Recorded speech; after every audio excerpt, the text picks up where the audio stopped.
Ulu Öndər Heydər Əliyevin anadan olmasının 100 illiyi münasibəti ilə keçirilən silsilə tədbirlər çərçivəsində əcnəbi diplomatların Naxçıvan şəhərinə səfəri baş tutub. Ölkəmizdə akkreditə olunmuş iqamətgahı Bakıda və Ankarada yerləşən diplomatik korpus üzvləri, eləcə də hərbi ateşələr səfərdə iştirak ediblər. Təfərrüatlar əməkdaşımız Nuray Mustafanın reportajındadır.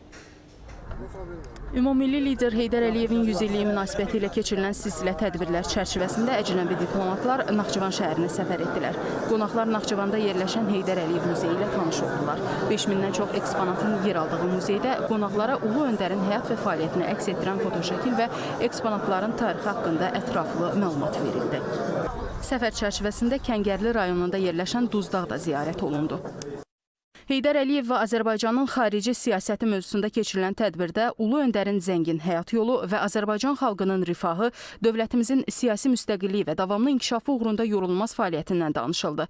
Heydər Əliyevin həyatının Naxçıvan mərhələsi haqqında əcnəbi qonaqlara məlumat verildi. Müasir Azərbaycanın beynəlxalq münasibətlər sistemində öz layiqli yerini tutmasında, dövlətimizin müstəqil xarici siyasət strategiyasının formalaşmasında ümummilli lider Heydər Əliyevin müstəsna xidmətləri ilə bağlı fikirlər səsləndirildi.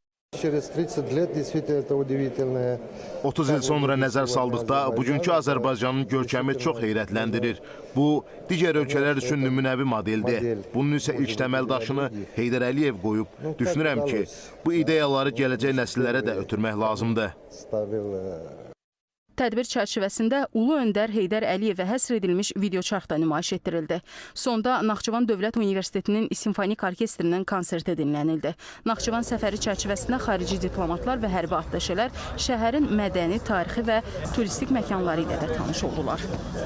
Nuray Mustafa, Bağır Kərimov, Rüstəm Mikayılzadə, Fatimi İlkin, ASTV Xəbər.